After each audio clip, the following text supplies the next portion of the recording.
On today's episode of Watch Chair Go, we are back in the garage at home with my Chevrolet Volt that's better than a Tesla Model 3.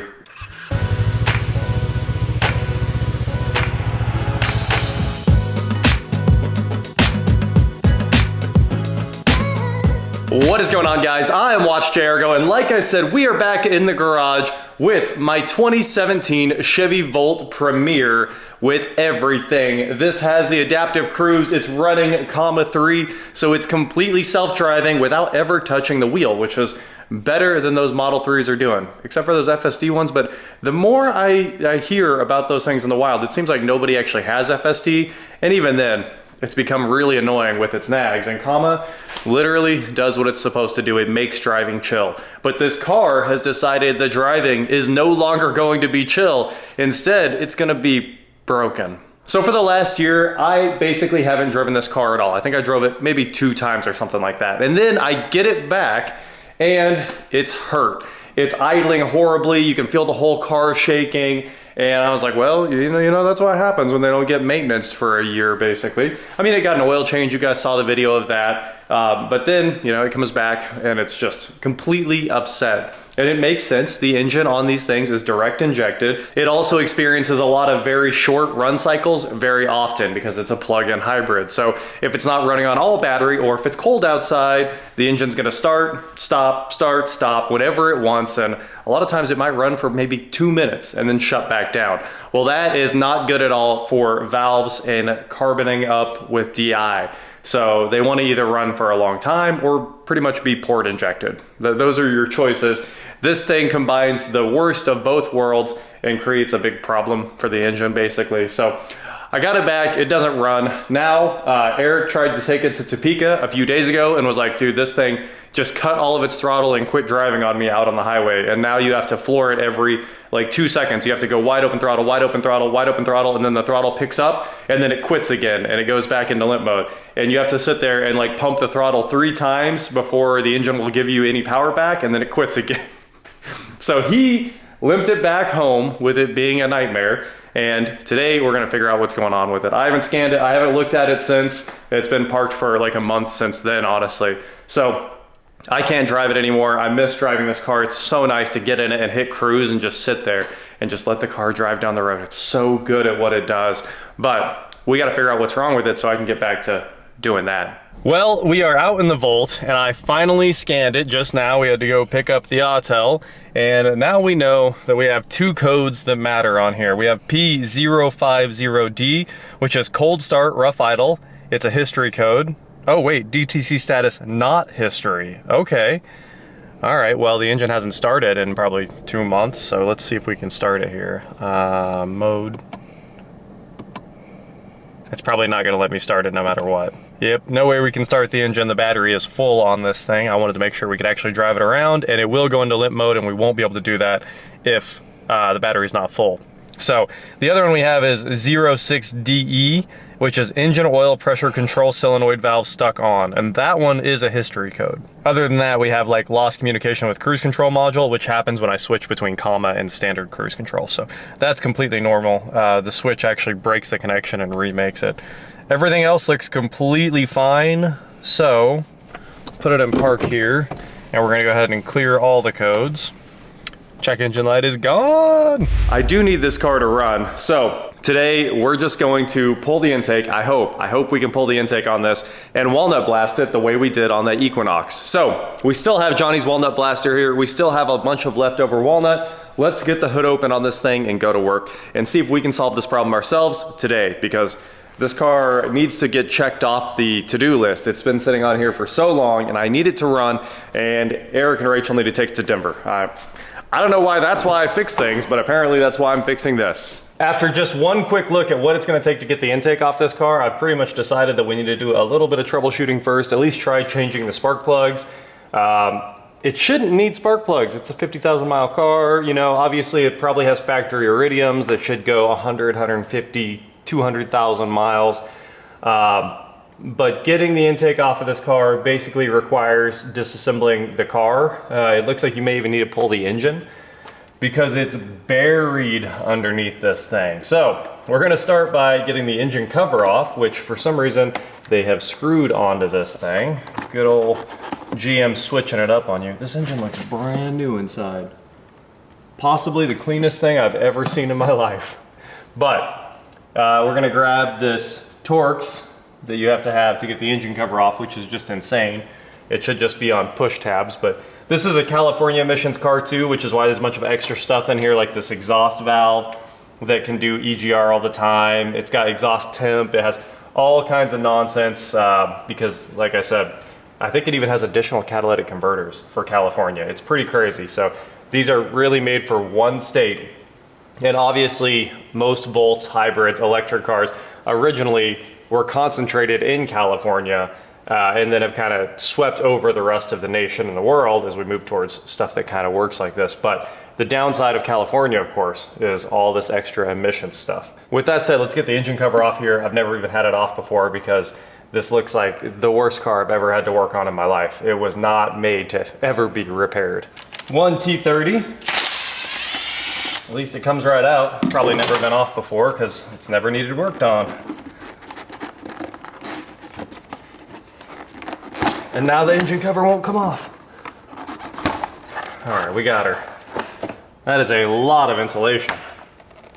She's thick. All right, well, we got to the coils. At least the ignition system's easy to work on. You got to give it that. No damage to any of the wiring harnesses anywhere. It's crazy that everything in here is wrapped in heat tape because the cats are so close. We should be able to get those out pretty easily. I can at least see the intake now too, but I think you need to pull at minimum this entire cowl and possibly the wipers and their cowl as well, just to get down to the intake. After you pull intake, you know, all the air intake tubing, everything up here has to leave, and then you can get down to the intake. It's a process. So we have to unlock all of these connectors for the coils. And then, oh, they disconnect easily. Gotta give it some credit there. Almost too easily. No, I think it's just fine. And then we'll pull these tins. Those are long.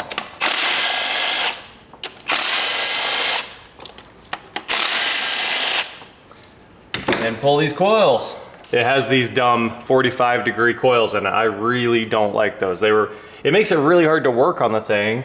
Really hard to get a compression tester in there. Really hard to get a scope in there. They're just a pain. Look at this thing. It makes me sick that we even have to take any of it apart. It's absolutely flawless. Not a speck of dust in a spark plug hole. No oil leaks anywhere. As soon as you take this stuff apart, it's never right again. So unfortunately, we're gonna pull the spark plugs and we might have to pull the intake. I bet this long block's like $2 and change. And if anything goes wrong with it, the dealership's probably like, yeah, engine. So it makes sense that they build them like this. We got them all broken loose. Now let's run them out. That one is not out. We'll start with this one. I've never seen a better looking plug in my life. Flawless. I'll check the gap. I got a feeler gauge set. Ooh. The strap on this one looked really good. The strap on this one's got a little bit of a lean into a carbon on the end of it. That's actually a little bit weird. But inside the plug, the burn looks nice. Same as the last one. A little less of the white there. I will say the gap on this one looks smaller than the first one we looked at. I lied. It's about the same. And this one looks incredible. Nice smooth transition all the way through the strap. This is what they should look like. It's absolutely brand new. All right, let's get the feeler gauge in there and see if something's up. All right, so it's smaller than 035 and it's one hair bigger than 032. I've got plenty of wiggle room. That's pretty tight. I'd say 032 is almost exact. So let's take a look at the rest. And then we'll look up the factory spec and see if something's wrong. All right, guys, I looked up the gap. It's supposed to be 036, and obviously I was using an 032 feeler gauge, and it had just a hair of wiggle. So we're gonna say that's 036. My 035 didn't fit, but you know, I'm okay with that because there's probably a little bit of carbon buildup since they're not brand new plugs. The fun part about getting these in is it's not a normal size spark plug socket, 14 millimeter. So I don't have a magnetic one, and it makes it a huge pain to put these in. So you have to start them with a magnet. Very carefully, you gotta center the spark plug on your magnet. You don't wanna just drop them back in, so you gotta center that guy and then use literally the magnet to turn them in the first half thread. Then you can switch to a socket. Then you can tighten them up. So it's actually a painstaking job. Well, we didn't see any issues with the spark plug, so we got our trim tool out. It's time to rip the cowl off of this thing. Hopefully it comes out pretty easily, but we're just gonna jump in here and see what it takes to take it apart. I don't think there's any videos about working on the new gen Chevy Volt anywhere. There's plenty with the old ones. Obviously, a ton of people have the 12 to 15, if I remember right. I don't think they made a 16, they might have. Obviously, there's tons of videos about working on the 12. The 12 was much easier to work on as well. I don't remember my old one having really any problems like this, accessibility wise. But there'll be more broken Gen 2s out there soon, so let's show you guys how to tear this thing apart.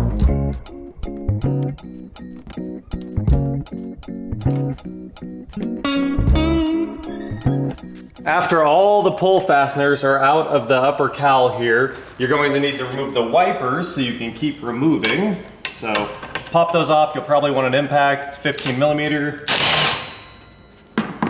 And the best way to remove wipers, I've showed you many times before. Hit the hinge with your palm and wiggle. You shouldn't need a wiper puller or anything like that if you just kind of beat the hinge.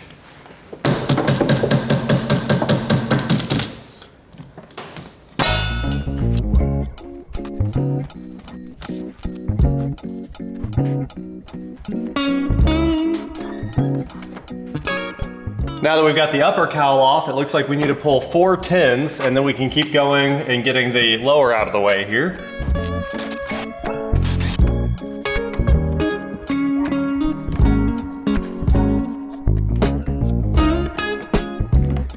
There's 3 push fasteners under the edge of the windshield for the lower. This is not a fun job. This is the worst car I've ever had to work on in my life. Great car, terrible to work on.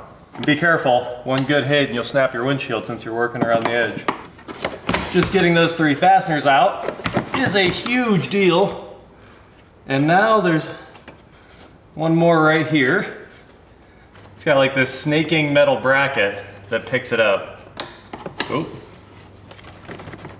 We got it out, I think.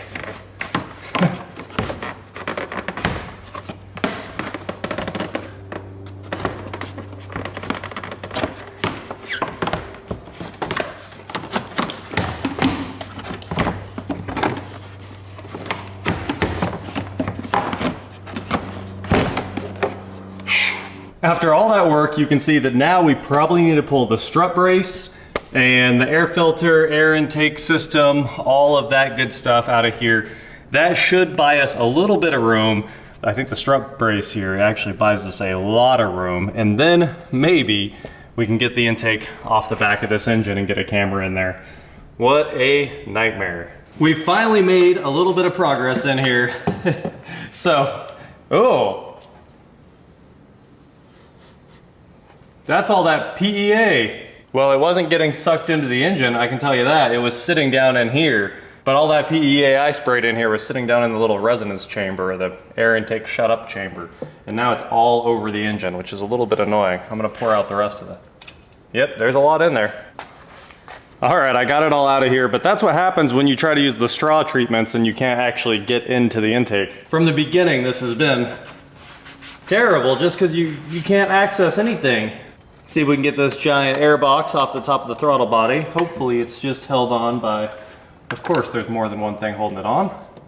So we'll release this and grab a tin to get that last bolt out of there.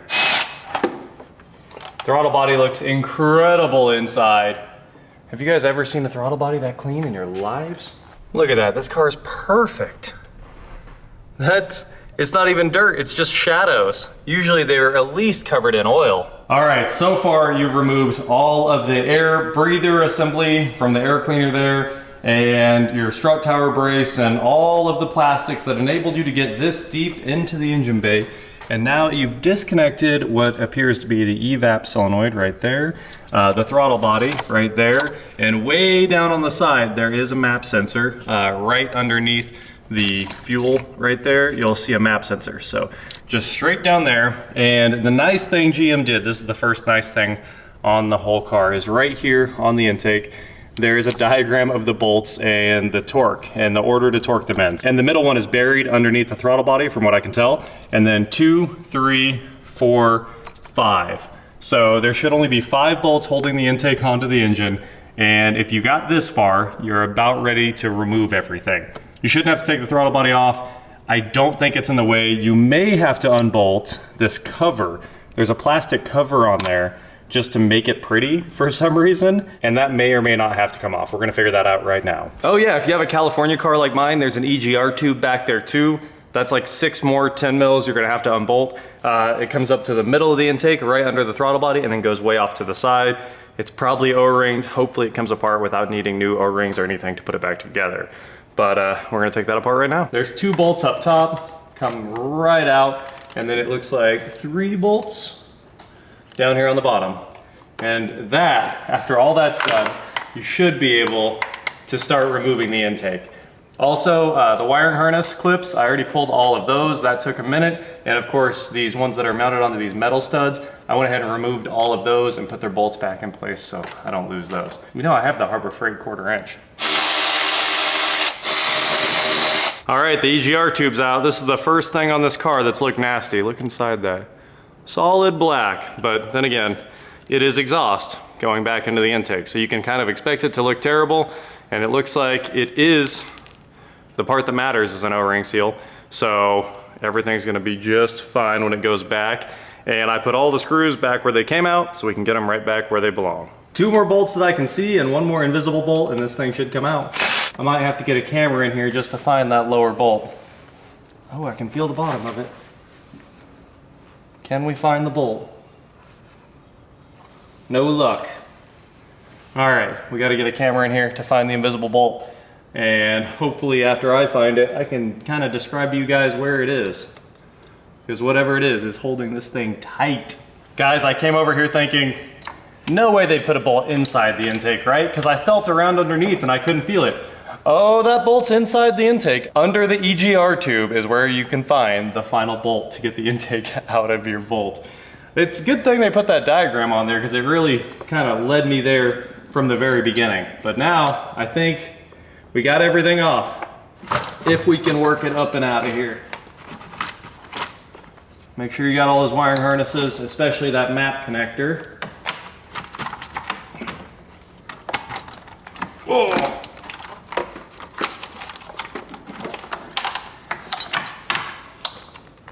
There's the inside the intake bolt. I don't know if you can see it, but there's a little bit of light on it now. It doesn't look like it can fall out. It's right there. Right there. So 4 on top and 1 in the middle. It's not the worst thing I've ever seen, all right? With the intake off, we can get the inspection camera down inside here and see what's going on. So we're gonna start with cylinder 1 right here, show you guys what the camera sees. And this is one of the least carboned up engines I've ever seen, but it does have some carbon. It is DI. It's what you would expect. So you can see a little buildup on that valve. A little, if we can get over to this one, build up on that valve. And cylinder 2. I mean, there's carbon, but you can see the casting looks fresh and most of it. It's kind of perfect. Here's the other valve.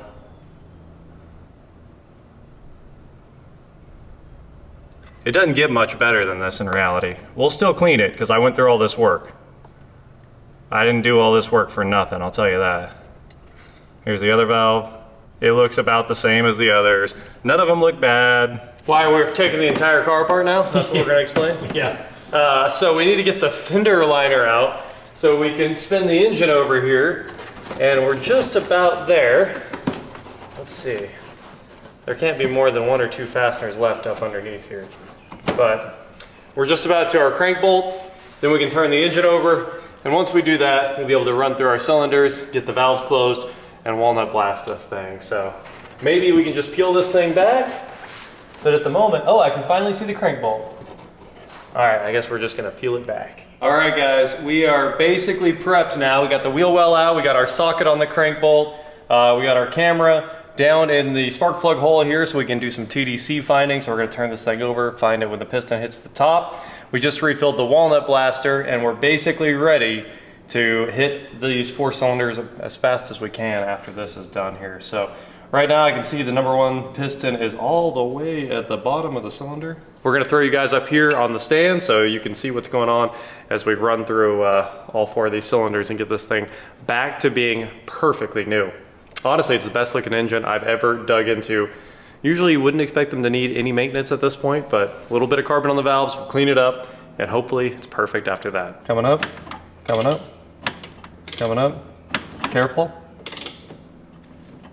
Still. Oh, maybe give it 1 touch. Double check, the valves are closed. We are ready to blast number 1. Okay. Ready? Yep. Go. Okay, kill it. Go. More. Walnut. There. 1 more. Okay, kill it. A little bit left on the stem, actually a chunk. It kind of exposed the fact that there's more carbon than I thought. So let's go in the other side here. Yeah, there's some carbon on there. That one we got really well. I think we need to hit it again. So we just hit it again, and take a look at this. It looks brand new inside. That's how those valves are supposed to look, shiny. And where's the other one? Right there. Oh, so much better. The stem's like a hair white, but oh, no, the stem even looks good. It's good. All right, I'm gonna blow that one out a little bit more. We'll move our rag over and we'll keep going.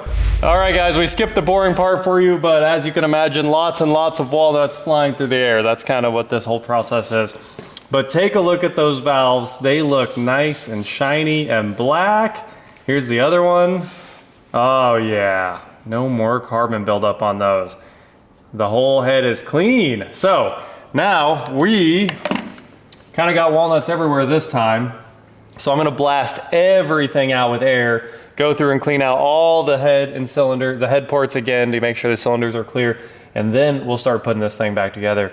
We're going to really, really blast this thing down with a whole lot of air because there's a walnut shell all over the place. We'll start with the well here and see how much we can get out.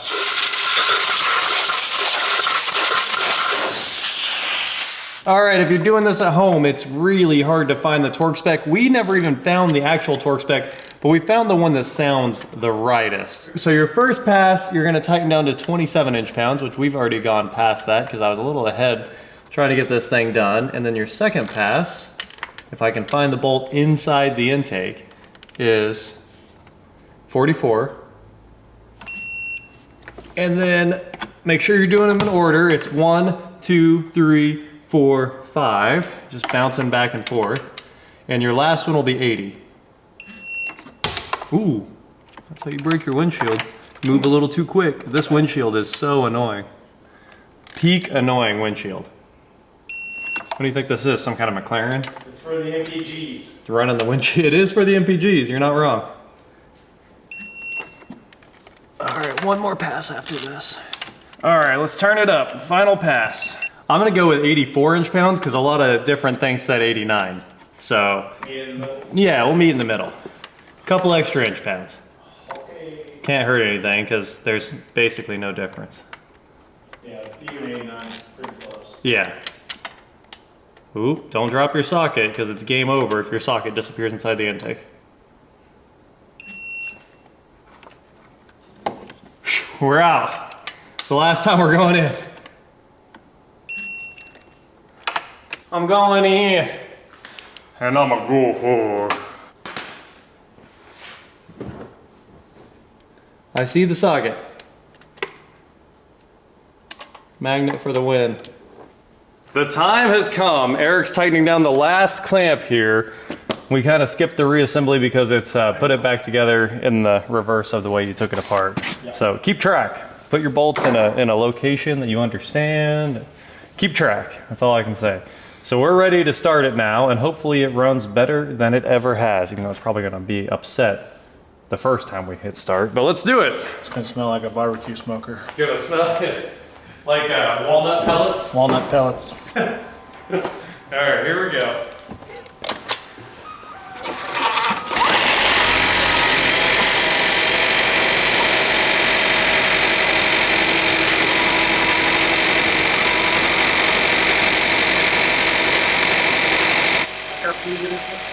It's smoothing out. It seems better than it ever has. There it goes. The idle down made it even more calm. Yeah. I don't know. She seems pretty happy. You can smell the walnut though. Did you get a whiff of it? Yeah, you can smell a little. I think it swallowed some walnut. I think it's. I really think it's aromatic. I don't think it swallowed anything. Oh yeah, there's just a pile of walnuts. Nah, it's not possible. If there were walnuts, they're hanging out in the big filter. We should have put a bag under the tailpipe. And let it blast them out. We need it all immediate bag.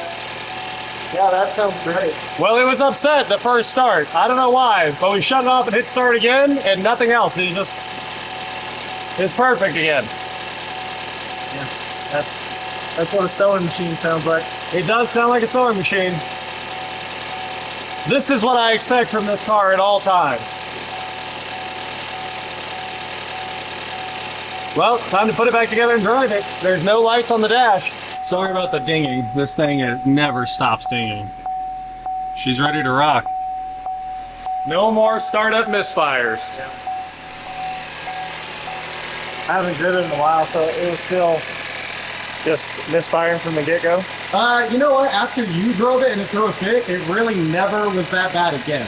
Yeah, I was running on like limp mode to get it back. Weird. Yeah. Weird. There we go, the Volt is back on the road, better than ever. I am excited because this car obviously is my baby. Now, many of you are like, it's not really back on the road, what are you doing? Well, I'm doing something else tomorrow. There's gonna be a follow-up video where we fix one more dumb little thing, but it's a big quality of life improvement. So tomorrow, we'll put it back together and finish up that last thing. That is it for today, guys. Thank you so much for watching. Don't forget to head on over to shop.watchterror.com for cool shirts, not like this. And please like, share, subscribe, do whatever you want to do, and I will talk to you next time. I'm telling everybody it blew this out of the tailpipe. That's right, that came out of the exhaust. I didn't sweep that out of the... Even the car agrees. Those throttle body shutdowns are crazy. It just went wiggle, wiggle, wiggle, wiggle, wiggle. It sure does. Recalibrated. My diesel does that every time too. You get out and you hear it go. Yeah, and then that's it. It's 10 times bigger than that one. Yeah, it is. Like, chicka, chicka, chicka. Way bigger throttle body. Yeah. All right. Well, that makes me really happy. Yeah, sounds good. And now, so tomorrow I might have to pull the front bumper off. Who knows? No thanks is right. Yeah. Getting to this intake is also a no thanks. Yeah, but at least it's back on. I almost traded the car in once I saw how bad it was. I was like, nope, I'm done with this. We were car shopping yesterday. So yes, we were. I mean, you could have traded it in. I could have. It would have saved me a lot of money on my most recent purchase. Well, you could have ended up with this. No, I mean, you just like be a friend. Oh, you would have trade this in. I'll take your equity. I see. I get it. It's an L for you, but all around it's a W. Yeah. Overall, for some people, it's just really helping them out. Yeah, I mean, you're a good guy. I got walnuts on this sticker. Oh, it's gonna have walnuts forever. Well, I figure the first drive, the walnuts will bounce down the road, and I don't know how those will ever come in. I'll blow that out. But the squirrels are gonna be thrilled. Yeah, if this was in Florida, you'd be one night outside, you're done. Eat all the wires. Yeah.